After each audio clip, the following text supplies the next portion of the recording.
What is up, guys? Zan from the Zan Madden channel, and in today's video we're going to take a look at my favorite play to come out of the Madden Live Playbook update that dropped yesterday in Madden Ultimate Team. But first, guys, if you don't mind, take a quick second, hit that subscribe button. Also make sure that you hit the notification bell so you don't miss any of the great uploads that I'm going to be bringing you here on this channel. We'll be uploading every single day into the summer and of course into Madden 21 as well. Without further ado, let's go ahead and get started. Today's topic is my favorite play that has come out of the Madden Live Playbook update. Now, if you didn't know, EA introduced Madden Live Playbooks. This was something that was implemented in regs and CFM almost 2 months ago at this point. It might even be longer, I'm not even sure. So these were playbooks that you had available if you played regular team play now or played in CFM. But yesterday in Madden Ultimate Team, which I'm sure is the mode most of you that watch me play, it's the most popular mode in the game right now, they dropped in the store for 2,500 training points, a fantasy pack that will give you a choice of 1 of 3 alternate playbooks for the offensive side of the ball. Now, that means you're really going to have to kind of rip those packs a little bit to find the playbook you want. But of course, you can sell them on the auction house as well. So make sure you guys go check the auction house, get the playbook you want. So that way you don't have to spend a bunch of training points if you have the coins. I want to say yesterday they were in between like 10 and 20,000, depending on the most popular books. And you can tell which ones are the most popular books based off the pricing on the auction house as well. I'm not sure where those prices will settle out, but they are there to buy on the auction house as well. So without further ado, let's go ahead and talk about my favorite play to come out of this update. And as you guys know, I'm an under center guy. I love the strong close. I love the I-form close. I'm a guy that runs the Oakland tour. I like to throw from under center. And I love what they have from a passing standpoint in the Oakland Raiders book. But the San Francisco 49ers in their NFL Live Playbook got a brand new play to strong close, and that is the mesh post. The mesh post is the exact same post that you will find in the Gun Bunch Week mesh post, which ironically was actually added to a couple playbooks as well. Right now, as far as I know, there is no resource out there that has all of the changes for the Madden Live playbooks out there.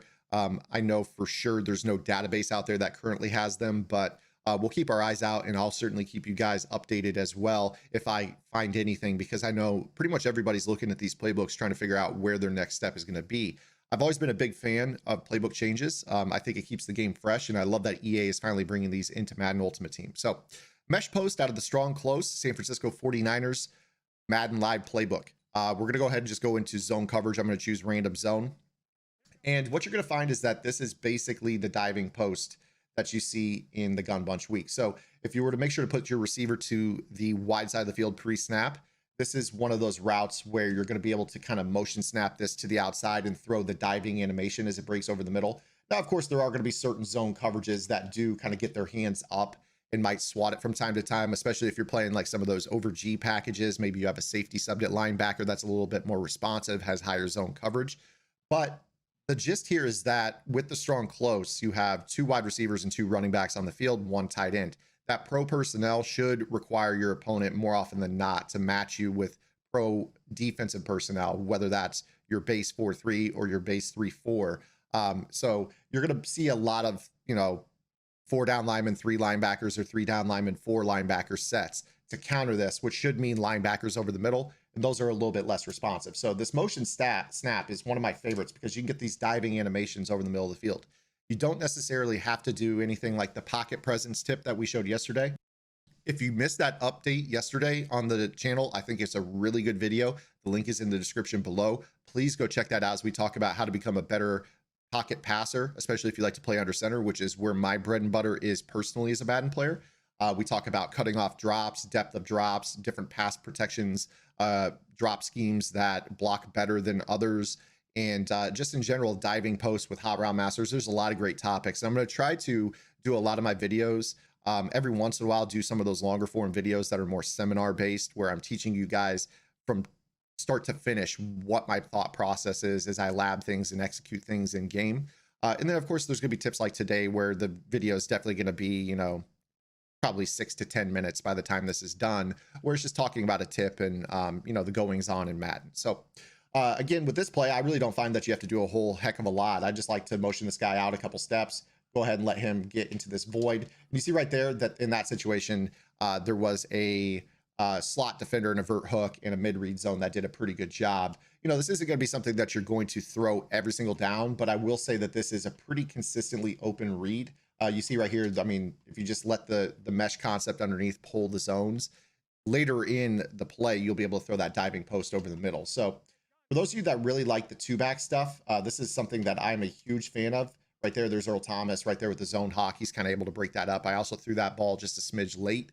I just like to basically look at the inside linebackers and watch them kind of flow. And you see right here, there's going to be a hole. We go ahead and throw that diving animation. That's actually the exact same coverage that we just threw the ball late against. So you see right there, we correct our mistake and move forward. So again, this little post route, you just go ahead and let it break, and it just seems to find a really tender spot behind the hook zone tier, whether that's vertical hooks or hook curls, but also stays in front of your deep zones, whether that's halves, thirds, or quarters. So you know, this is something that I hope you guys will definitely run. I really like it. In this example, that's a cover 2 invert, so you just take your check down. You saw that right there. The center fielder was in a mid-read zone waiting on that post. Obviously, against some of the other coverages, you'll be able to find out manipulations, but face value, this play is really, really good. You see right here, you could just throw those low balls, especially. Just let those drags pull the linebackers. So kind of show you what I'm talking about here. When we run this play, you're worried about this linebacker first. It looks like he's dropping out underneath of this throw, but then as the drag crosses, it bites down, opening up this throwing lane. And you see that we're able to throw the ball to this receiver, Samuel, and get down.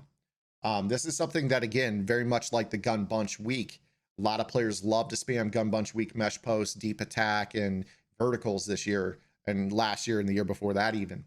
Now you have a very similar route combination that you can run from 2-back personnel. And I think being able to pass out of 2-back personnel is one of the most rewarding things in the game, because you know that it's a run first meta. You know that you're going to get some pretty straightforward coverages, whether it's your edge blitz 1 or your cover 4 drop show 2 base coverages. That's just really going to allow you to really pepper in these throws. You see right there, that was actually a terrible throw. I think that in general, if you're dealing with defending this, I think this is a good segue. We'll just talk about how to defend it briefly.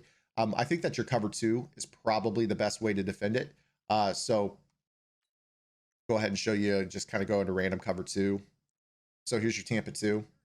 And what I'm looking for here is I'm looking to get behind the vertical hook, but keep it in that window. And you see that's really, really tough to get that throw off because of the vertical hook dropping into that window. And what you really need to do on this play is try to get that vertical, or I'm sorry, that mid-read zone to bite out of the middle field and turn a different direction. So you see right there how he turns his hips and opens up that lane to the backside. That is how you attack a cover 2. You're basically going to streak the backside receiver if you know they're in cover 2, get that mid-read defender to turn his hips and run to the left, and that's going to open up the pocket right here on the right. You see how I can throw that ball underneath of that mid-read zone.